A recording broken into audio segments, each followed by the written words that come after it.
Hello everyone, मैं doctor Madhu Goyal, senior obstetrician and gynaecologist और आज हम बताएंगे कुछ ऐसी कॉमन चीज़ें जो सबकी किचन में होती है और जो नहीं होनी चाहिए।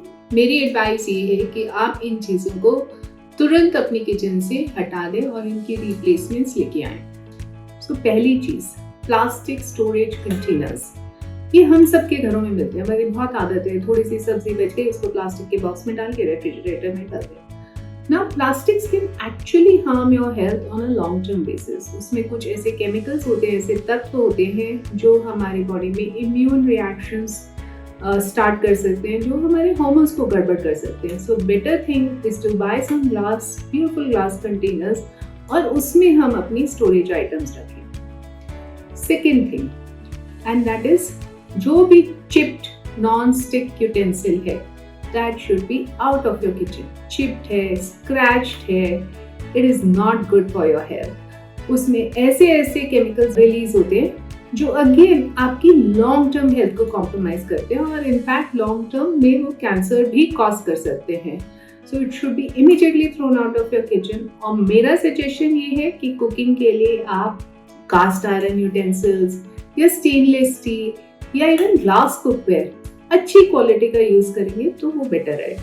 थर्ड थिंग, हम सब के पास वुडन स्पैचुलास होते हैं, पुराने हो जाते हैं, उनके एजेस फ्रे हो जाते हैं, या फिर प्लास्टिक के स्पैचुलास होते हैं घरों में, है ना, जिससे हम नॉर्मली पूरी फ्राई कर ली या कुछ सब्जी फ्राई कर ली।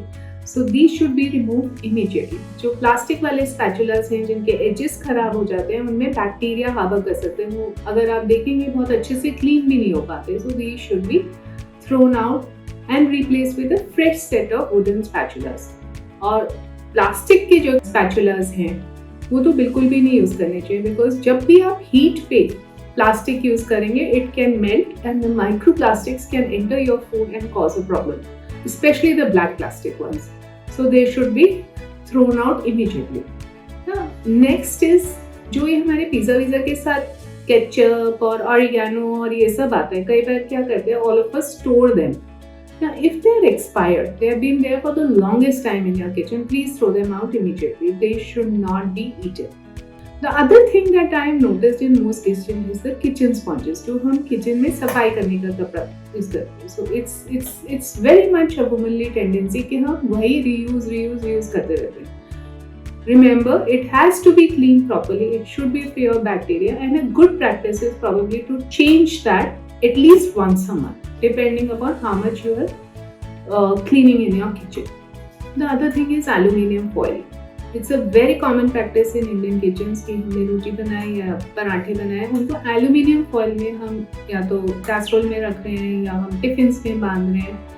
तो एल्यूमिनियम फॉइल में अगेन केमिकल्स होते हैं। Aluminium is not good for your health, so please immediately replace it. आजकल बहुत अच्छे पेपर रैप्स आते हैं जो फूड ग्रेड वाले होते हैं, so use those to wrap the chapatis, parathas और whatever you are using. The next thing is anything which is expired. Spices हैं, बहुत टाइम से किचन में पड़े हुए हैं, दाल्स हैं, something which is not being used but which is expired and we don't realise it. So please make sure that you do at least once a month or once in 2 months, you do a whole reco of your kitchen और जो भी चीज़ expired है, throw it out immediately. Thank you very much. I hope that if you follow all these tips, it will result in not only just a healthy you, but a healthy family. Thank you.